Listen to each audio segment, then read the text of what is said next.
Hello friends, Radhe Radhe. कैसे हैं आप और आपकी पढ़ाई कैसी चल रही है? आई होप आपकी पढ़ाई अच्छी चल रही होगी। आज की इस वीडियो में हम बात करने वाले हैं रीट मेंस 2025-26 एग्जाम के बारे में। ये अध्यापक पात्रता परीक्षा जो कि 17 जनवरी 2026 से चालू होने वाली है।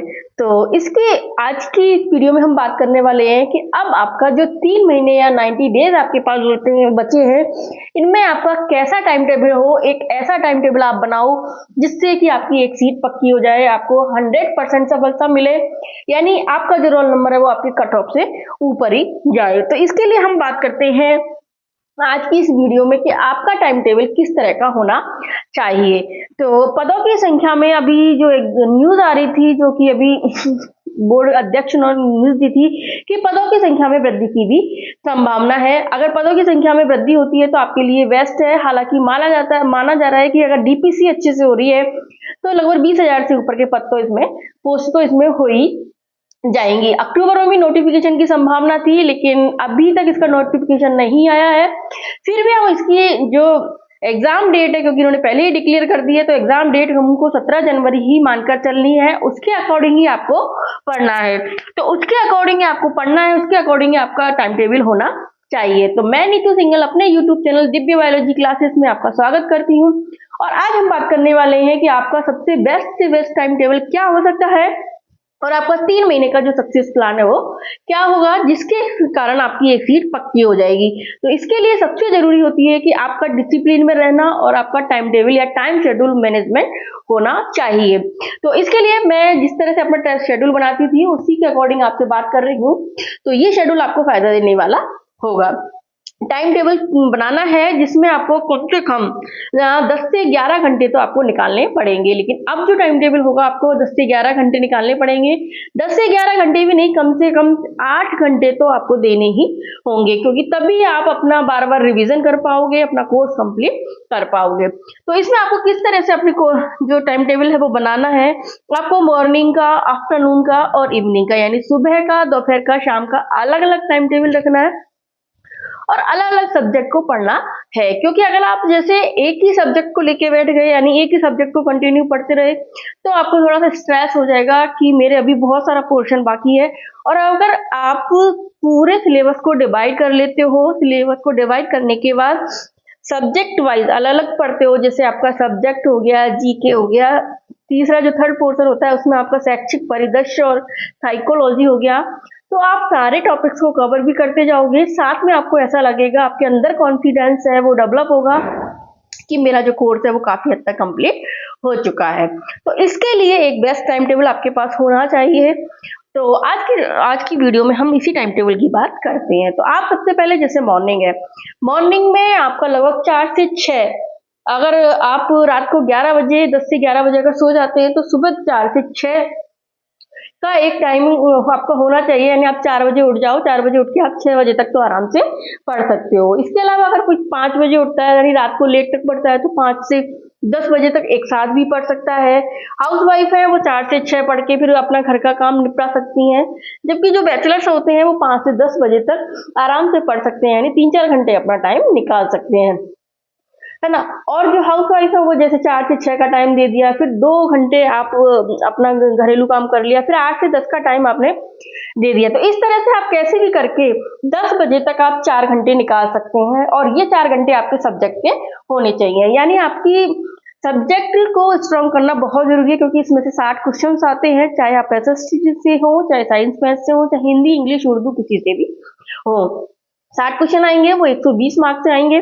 तो इस वाला जो पोर्शन है उसका आपको क्या कहते हैं ना, आपका बहुत ज्यादा स्ट्रांग होना चाहिए। मतलब इसमें कम से कम क्वेश्चन गलत होने के चांसेस होने चाहिए, क्योंकि इसमें एक फायदा और है कि आपका जो सब्जेक्ट होता है, सब्जेक्ट में जो क्वेश्चन पूछे जाते हैं हमेशा एक जो निश्चित पोर्शन होता है, निश्चित सिलेबस होता है, हमारी जो बुक्स होती हैं जैसे एनसीईआरटी हो गई या फिर टेक्स्ट बुक्स होती है, उन्हीं से पूछा जाता है। तो इसमें क्वेश्चंस को ज्यादा से ज्यादा कवर अप या सही होने के चांसेस हमारे ज्यादा होते हैं। अब हम आज जैसे बात कर रहे हैं, जैसे साइंस मैथ के स्टूडेंट हैं, साइंस मैथ के स्टूडेंट है, उनके साइंस भी आती है और मैथ भी आती है। साइंस है उसको आप 2 घंटे आप डेली दीजिए, मैथ है उसको 2 घंटे आप डेली दीजिए। तो इस तरह से आपके 4 घंटे साइंस को भी चले गए, मैथ को भी हो गए, क्योंकि साइंस के 30 क्वेश्चन आएंगे, मैथ के 30 क्वेश्चन इसमें आने वाले हैं। इसी प्रकार आप एसएसटी की अगर बात करें तो एसएसटी है, एसएसटी में आपके काफी सारे सब्जेक्ट होते हैं, जैसे हिस्ट्री है, पॉलिटी है, जियोग्राफी है, इकोनॉमी है। तो आप इसे डिवाइड करके आधा घंटा 1 घंटा करके आप इसे डिवाइड करके पढ़ सकते हैं। इस तरह से इसको भी आपको 4 घंटे देने हैं। कोई लैंग्वेज वाला स्टूडेंट है, हिंदी है, इंग्लिश है, तो उसको भी अपने सब्जेक्ट को 4 घंटे, मतलब मेरा कहना है कि कम से कम आप सब्जेक्ट को 4 घंटे दीजिए, क्योंकि 4 घंटे आप सब्जेक्ट को अगर देंगे तो आपके 120 मार्क्स सही होने के चांसेस होंगे, जो एक बहुत बड़ा स्कोर होगा आपको सफलता दिलाने के लिए। ये हो गया आपका मॉर्निंग का रूटीन। अब कुछ स्टूडेंट कहते हैं कि मैम हम सब्जेक्ट की वजह राजस्थान जीके सुबह पढ़ें। हाँ, आप राजस्थान जीके भी सुबह पढ़ सकते हैं। तो राजस्थान जीके अगर आप सुबह पढ़ते हैं तो आप 3 से 4 घंटे राजस्थान जीके को दीजिए, फिर सब्जेक्ट को आप दोपहरी में पढ़ सकते हैं। अब हम आगे बात कर रहे हैं दोपहर के समय की बात करें, आफ्टरनून में आप क्या कर सकते हैं, जैसे आपने 10 बजे तक, मैंने सुबह बताया था कि आप 10 बजे तक सुबह पढ़ सकते हैं, फिर उसके बाद आप 2 या 3 घंटे फिर अपना जो भी काम है उसको निपटा लीजिए, खाना पीना नहाना धोना, फिर आप 12 से लेकर 3 बजे तक का टाइम अपना दे सकते हैं। कुछ ऐसे होते हैं जिन जैसे हाउस वाइफ है, उनके पास सुबह का टाइम ज्यादा नहीं निकल पाता है, वो 1 से 4 बजे तक का टाइम निकाल सकती हैं और 1 से 4 बजे तक वो पढ़ सकते हैं। तो इस तरह से कुल मिला के आप कैसे भी करो, राजस्थान जीके के लिए कम से कम आपको 3 घंटे निकालने हैं। तो राजस्थान जीके के लिए आप 3 घंटे निकालेंगे, क्योंकि इसमें से 40 क्वेश्चन आते हैं हमारे, और ये भी एक बहुत बड़ा स्कोर देने वाला पार्ट है। 80 अंक का 80 मार्क्स का ये पार्ट होता है। और इसमें हमारा मुख्य रूप से क्या क्या आता है, एक जियोग्राफी आती है, हिस्ट्री आर्ट कल्चर आती है, इसके अलावा हमारी राजस्थान की भाषा और हमारी सामान्य ज्ञान इसके अंतर्गत आ जाते हैं। तो आप क्या करोगे, जैसे जियोग्राफी है, जियोग्राफी में आपने कैसे किया, 15 दिन आपने 1.5 घंटे जियोग्राफी को दे दिया, ठीक है, यानी 15 दिनों में आपने जियोग्राफी को कंप्लीट कर लिया, एक बार 1.5 घंटे दे देगा डेली का। फिर उसके बाद हिस्ट्री और आर्ट कल्चर को लिए भी 15 दिन दिया, डेली आपने 1 घंटा दे दिया इसके लिए, ठीक है। फिर राजस्थान की भाषा सामान्य ज्ञान है, उसके 15 दिन दिया, उसके लिए आपने आधा घंटा डेली दे दिया, यानी राजस्थान का जो सामान्य ज्ञान है, राजस्थान की जो भाषा है, उसके लिए आपने आधा घंटा दे दिया। इस तरह से आपके 1.5 और 1.5 मिला के कितने हो गए, 3 घंटे हो गए। तो आप इस तरह से जब पढ़ोगे तो आपका सिलेबस एक बार कंप्लीट हो जाएगा, क्योंकि अभी जो आप पढ़ रहे हो वो केवल रिवीजन के तौर पर ही पढ़ रहे हो। इसके लिए मेरे 15 दिन में जियोग्राफी और इसका हिस्ट्री आर्ट कल्चर वाला पार्ट है आपका कंप्लीट हो जाएगा। अगर 1-2 दिन ऊपर नीचे हो जाता है उसमें कोई टेंशन वाली बात नहीं है, ठीक है।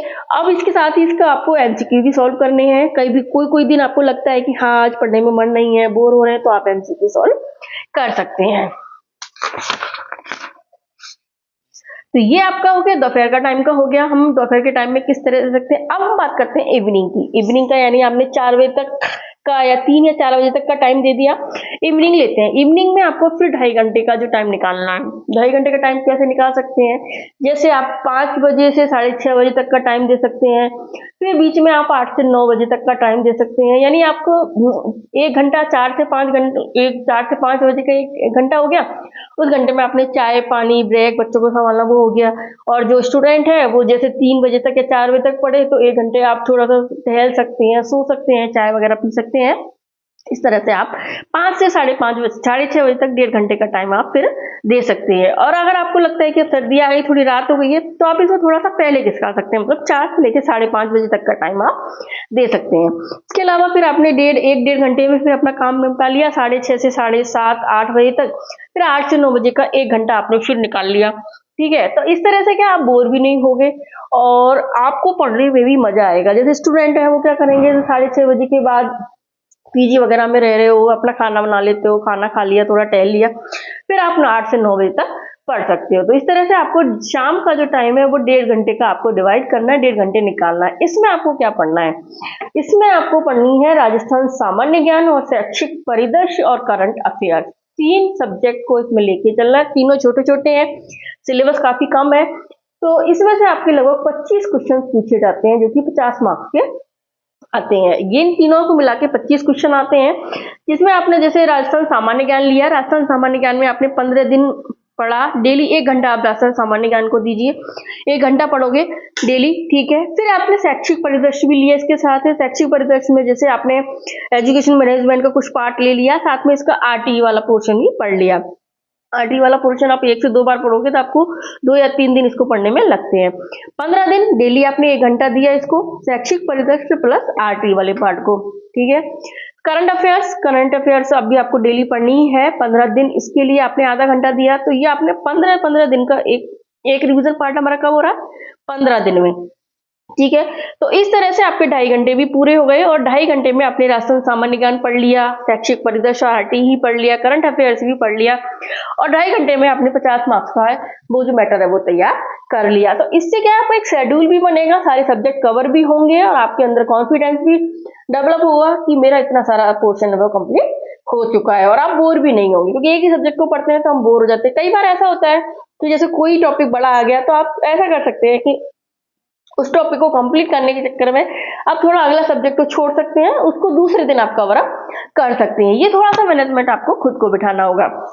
अब हमारे पास बचता है रात का टाइम। रात का टाइम अब क्या है, खाना वाना भी खा लेते हैं, थोड़ा सा बोर भी हो जाते हैं, तो चाहे तो लेकिन हम रात के टाइम में 1 घंटा हम फिर भी निकाल सकते हैं। अगर चाहें तो 10 से 11 का टाइम है, 10:30 से 11:30 तक का टाइम है, ये टाइम हम निकाल सकते हैं। देखो अगर आपको सक्सेस चाहिए तो 2 या 3 महीने तो आपको अच्छे से मेहनत करनी होगी। आपकी जो नींद है अगर 5 घंटे भी आप सो लेते हो तो वो आपके लिए बहुत होता है। आपको टाइम चुराना होगा, आपको टाइम अपना बचाना होगा। 10 से 11 1 घंटा आपको मिल जाएगा। इस 1 घंटे में आप क्या पढ़ सकते हो, इस 1 घंटे में जैसे अपने टीचिंग मेथड है, टीचिंग मेथड के हमारे 10 क्वेश्चंस आते हैं जो 20 नंबर के देने वाले हैं और ये मेथड वाले जो क्वेश्चंस होते हैं वो हमारे बहुत इजी क्वेश्चन होते हैं और ये 20 नंबर हमारे ऐसे कहते हैं ना कि हमें डायरेक्ट यूं ही मिल सकते हैं। तो 10 क्वेश्चन हमें टीचिंग मेथड वाले तैयार करने हैं, तो आपको 15 दिन टीचिंग मेथड को डेली 1 घंटा देना है, ठीक है। 15 दिन आप डेली दोगे तो टीचिंग मेथड आपका सब्जेक्ट वाला जो भी टीचिंग मेथड है वो पूरा कंप्लीट हो जाएगा। दूसरा आता है इसमें शैक्षिक मनोविज्ञान, साइकोलॉजी है, साइकोलॉजी के भी इसमें 10 क्वेश्चन आते हैं जो कि 20 नंबर के हैं। इसमें शैक्षिक मनोविज्ञान क्योंकि आपने पहले भी पढ़ी हुई होती है, फ्रेशर्स की भी बात करें तो भी ये आपको थोड़ा इजी ही लगता है, तो आप रात के टाइम इसको पढ़ सकते हैं क्योंकि शैक्षिक मनोविज्ञान थोड़ा सा इंटरेस्टिंग सब्जेक्ट भी होता है। इसलिए मैंने रात के टाइम पे ऐसे ही सब्जेक्ट नहीं है जो कि आप थोड़ा इंटरेस्ट से पढ़ सकते हैं, जैसे टीचिंग मेथड है, शैक्षिक मनोविज्ञान है। तो इसमें से लगभग 10 क्वेश्चन है, इसमें भी आते हैं तो 20 अंक के, ये भी आप 15 दिन दीजिए, डेली आप 1 घंटा दे सकते हैं इसको। तो आपके 15 दिन इसको दिए आपने, 15 दिन इसको दिए, इसमें क्या है, इसमें आप रिवाइज मतलब 1 महीने का टाइम टेबल इसका हो जाएगा। इसी तरह आईसीटी वाला पोर्शन है कंप्यूटर का, जो कि आप साइकोलॉजी से जोड़ के भी पढ़ सकते हैं, अलग भी कर सकते हो, जिसमें आपके लगभग 5 क्वेश्चन आते हैं और 10 अंक के आते हैं। इसमें आपने 10 दिन दिए, डेली 1 घंटा, तो 1 घंटे 10 दिन में तो ये 1 या 2 बार भी आपका रिवीजन हो जाएगा। तो आपको क्या करना है रात के टाइम पे, मतलब टीचिंग मेथड, साइकोलॉजी और आईसीटी कंप्यूटर जो है उस वाले पोर्शन को लेके चलना है। डेली आपको 1 घंटा इसमें देना। अगर आपको कोई पोर्शन पूरा हो जाता है तो आप दूसरे पोर्शन को ले सकते हैं। तो ये तो हो गया एक बेस्ट टाइम टेबल, क्योंकि इस तरह का टाइम टेबल बना के ही आप सारे कोर्स को कवर कर पाओगे और अच्छे से पढ़ पाओगे। साथ में आपको पूरा जो सिलेबस है अब आपके माइंड में होना चाहिए, मतलब आपको रट जाना चाहिए कि हाँ सिलेबस ये मेरे कौन सा टॉपिक कौन से सिलेबस से पढ़ना है, ठीक है। अब इसके साथ आपको क्या करना है, एक स्ट्रेटेजी आपको साथ में ये भी रखनी है कि आपको 6 दिन पढ़ना है, यानी मंडे टू सैटरडे आपको पढ़ना है, ठीक है। 7वें दिन आपको क्या करना है, 7वें दिन आपने जो 6 दिन में पढ़ा है ना उसको वापस से रिवाइज करना। आप बोलोगे मैडम हम तो रिवाइज ही तो कर रहे हैं, नहीं, जो आपने पढ़ा है उसको एक बार फिर रिवाइज करना है। अब रिवाइज आप किस फॉर्म में कर सकते हो, रिवाइज करने में के लिए आप इसके लिए एमसीक्यू सॉल्व करो, इसके पीवाईक्यू सॉल्व करो, आपने कोई टेस्ट सीरीज ज्वाइन कर रखी है तो उसको करो, आप कुछ भी कर सकते हो, लेकिन मेरे हिसाब से बेस्ट ऑप्शन इसके लिए एमसीक्यू और पीवाईक्यू वाला है। इससे आप पता है कि आपने जो भी पढ़ा है वो मैटर आपका स्ट्रांग होगा, आपके कंसेप्ट क्लियर होंगे और आजकल जो क्वेश्चन पूछे जाते हैं वो कंसेप्ट बेस्ड ही होते हैं। साथ में आपको ये भी ध्यान रखना है कि आपको बहुत ज्यादा डीपली नहीं जाना है, क्योंकि आरपीएससी और जो आरएसएसबी बोर्ड है दोनों के पैटर्न में फर्क होता है। आरपीएससी इतना टफ जो पैटर्न दे रही है, आरएसएसबी बोर्ड का इतना टफ पैटर्न नहीं होता है, लेकिन जो आपको पढ़ना है वो सटीक पढ़ना है और बार बार रिवाइज करते हुए पढ़ना है, ठीक है। इसके अलावा हम बात करें कि जो हाउस वाइफ होती हैं, हाउस वाइफ बोलती है मैम हमें 10 से 11 घंटे नहीं मिल सकते, लेकिन आपको जो मिलते हैं ना 6 से 8 घंटे तो आप आराम से निकाल ही सकते हैं। 6 से 8 घंटे भी अगर आप आराम से पढ़ सके तो आपका सिलेक्शन पक्का हो सकता है। क्यों? क्योंकि जो स्टूडेंट लगातार कंटिन्यू 10 से 12-15 घंटे पढ़ते हैं वो भी इतना नहीं पढ़ पाते हैं, वो बीच में बोर होते हैं, वो कई चीज़ों को स्किप करते हैं या फिर थोड़े से कहते हैं ना अपने आप को पढ़ने से जी चुरा लेते हैं। लेकिन आप जब पढ़ते हो, हाउसवाइफ जब पढ़ती है तो वो सिर्फ यही सोच के पढ़ती है कि जो टाइम मुझे मिला है उसी में ही मुझे अपने आप को कवर अप करना है। इसके अलावा हाउसवाइफ के लिए मैं अलग से भी बात करूंगी कि मैंने किस तरह से पढ़ाई की थी फर्स्ट ग्रेड की एग्जाम के लिए। तो आप भी चाहें तो 6 से 8 घंटे का आराम से टाइम निकाल कर पढ़ सकते हैं। हाँ, कुछ टाइम के लिए आप लोगों को अब अपनी नींद को छोड़ना होगा।